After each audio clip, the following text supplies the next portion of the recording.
Hey everyone! We are working to hit 1,000 subscribers and I need your help to get there. If you enjoy the content and it is your first time here, please hit that subscribe button right now as we proceed. Subscribe to this channel right now because the Blue Jays are giving us everything we could possibly want from a spring training camp that is delivering news, performances, and storylines at a pace that is genuinely difficult to keep up with, and today's breakdown has multiple threads worth pulling on. Max Scherzer is officially confirmed back in Blue Jays colors on a $3 million base deal with incentives that could push the total to $13 million, and the more you sit with that number the more you appreciate the absolute daylight robbery Ross Atkins just pulled off in broad view of the entire baseball world. Ernie Clement went 3 for 3 and was a home run away from the cycle in yesterday's game. Continuing a spring training performance that has been so consistently excellent it is starting to feel less like a hot streak and more like a declaration. Cody Ponce made his Blue Jays spring debut and immediately started throwing 96 miles per hour, which is a number that needs significant context to be properly appreciated. And Ricky Tiedemann's elbow soreness update provides the one note of genuine concern in what is otherwise a spring training picture that is building towards something genuinely exciting. Let us get into all of it because there is a lot of ground to cover and every piece of it matters. Let us start with Scherzer, because even though the signing was confirmed last night and this channel covered it immediately when the news broke, the daylight hours have produced additional context and additional reporting that makes the deal look even better than the midnight reaction suggested. $3 million in base salary, with incentives capping at $13 million. For Max Scherzer, a 41-year-old pitcher who pitched in Game 7 of the World Series last year, who has 3 Cy Young Awards on his resume, who has been one of the most respected and most feared competitors in professional baseball for the better part of 2 decades. The base commitment of $3 million is, by every available measure, an extraordinary value for the Blue Jays, a number that makes this signing almost unfair to every other team in baseball that was presumably aware Scherzer was available and chose not to move aggressively enough to secure him at this price. The incentive structure is the intelligent part of the construction that makes the deal work for both parties. If Scherzer stays healthy and pitches effectively, the incentives trigger and he earns compensation appropriate to his production. If his arm allows him to contribute in only a limited capacity, 5 starts, 8 starts, whatever his body permits, the Blue Jays have paid $3 million for what he represents in the clubhouse, and that $3 million is among the most efficiently spent money in their entire roster budget. There is no scenario in which this deal is bad for the Blue Jays. Ross Atkins did not just cook this offseason. He catered the entire meal. The clubhouse dimension of the Scherzer signing is the piece that deserves its fullest possible treatment, because it is the primary reason the Blue Jays pursued him with the consistency and the patience that eventually produced this contract, and it is the piece that the conventional on-field analysis of a 41-year-old pitcher consistently undervalues.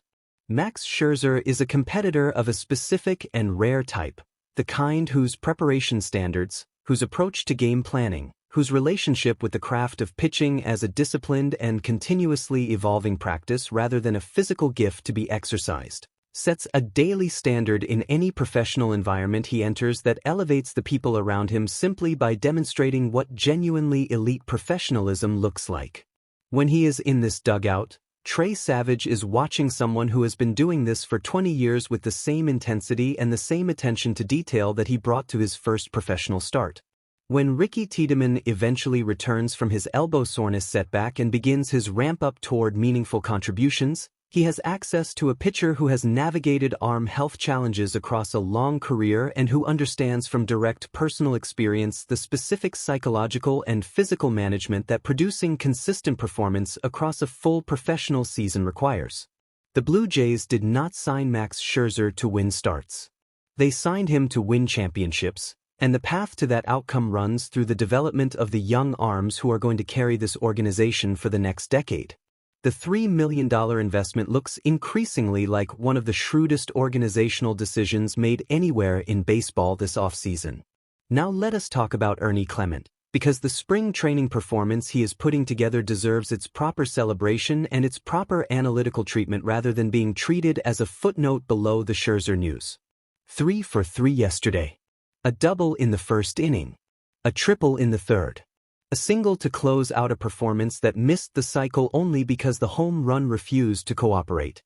He is hitting so well across the early spring that the batting average numbers have reached the kind of territory that only extreme variance or genuine talent can produce, and the consistency of his approach at the plate, the disciplined at-bats, the tendency to make hard contact to the opposite field, the professional two-strike approach that keeps him in counts that most hitters lose, points toward the second explanation rather than the first.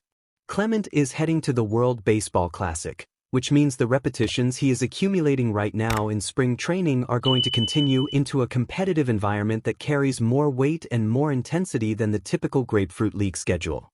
He is arriving at that competition in the best form of his spring, and the Blue Jays fans who get to watch him represent Canada in those games are going to see a player operating with the specific confidence that comes from a spring where everything has been clicking from the very first at-bat. The Cody Ponce debut is the performance that probably generated the most genuine surprise of anyone in camp yesterday, and the specific statistical context that one analyst unearthed about his velocity makes the 96 miles per hour reading considerably more remarkable than it would appear on its own. Here is the relevant history. Across 2 seasons of Major League appearances with the Pittsburgh Pirates, Ponce never once exceeded 93 miles per hour on his fastball. Not once. 93 was his ceiling in the major leagues, and the results that ceiling produced were the kind that send pitchers back to the minor leagues to figure out what went wrong and how to fix it. Yesterday, in his first spring training appearance in a Blue Jays uniform, he was averaging 96 miles per hour.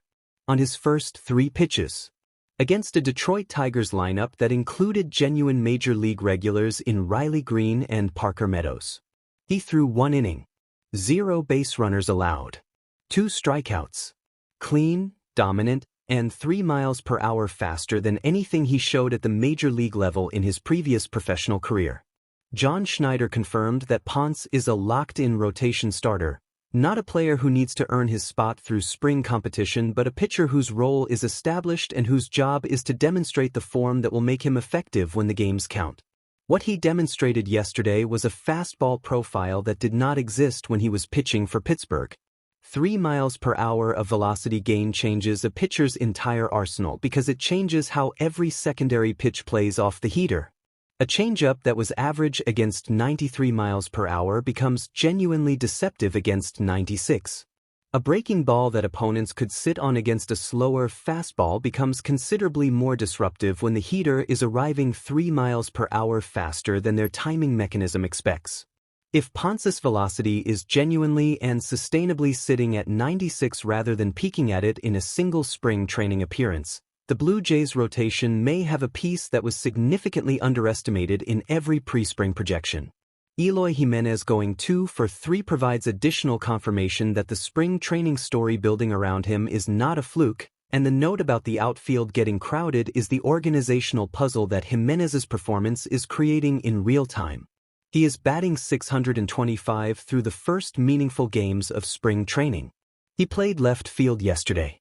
The Blue Jays outfield has real bodies competing for real time, and Jimenez's bat is making it increasingly difficult for the organization to simply assign him to AAA and wait for an opening.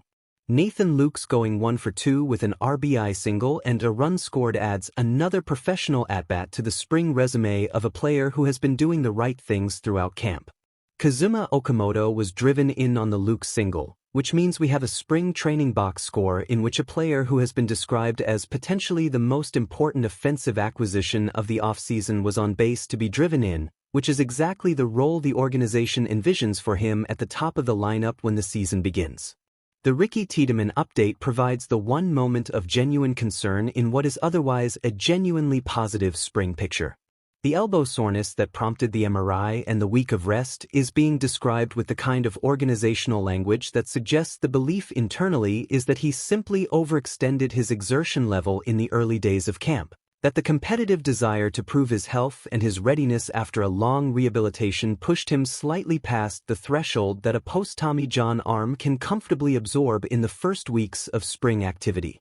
That explanation is plausible and consistent with what typically happens when competitive athletes return from major arm surgery and encounter the gap between how their mind wants to perform and what their body has been cleared to attempt. The clean MRI result remains the most important piece of medical information available, and nothing structural means the plan remains intact. But the accumulation of injury interruptions to his developmental timeline is a pattern that the organization monitors with appropriate seriousness, and every update on his elbow carries emotional weight for a fanbase that has been waiting a very long time to see what Ricky Tiedemann looks like when he is healthy, available, and throwing the kind of gas that made him one of the most exciting pitching prospects in baseball before the injuries arrived. The spring training picture that assembles from all of these storylines is one of energy, depth, and genuinely exciting competitive development across every corner of this roster. Max Scherzer is back and the clubhouse intensity level just elevated. Ernie Clement is hitting everything thrown at him. Cody Ponce is suddenly throwing 96 miles per hour like he always had it. Eloy Jimenez is making roster decisions complicated in the best possible way. And even the concerning note, Tiedemann's elbow, arrives with a clean MRI that keeps the long-term plan fully intact. This is a Blue Jays camp that is doing exactly what spring training is supposed to do, generating information, building toward the roster that takes the field on opening day, and giving fans who have been waiting since the World Series run ended something genuinely exciting to watch and discuss every single morning. Drop your reaction in the comments right now. Are you as excited about the Scherzer $3 million deal as we are? Or do you have concerns about what he can physically contribute at 41? What does Cody Ponce averaging 96 miles per hour tell you about his potential role in this rotation? And is Ernie Clement's spring performance making you rethink his value on this roster? Get everything into the comments immediately, smash that like button, subscribe to this channel for daily Blue Jays spring training coverage that keeps you ahead of every story, and share this video with every Blue Jays fan you know. Mad Max is back. The rotation is loaded. And spring training has never been this much fun. Let us go Blue Jays.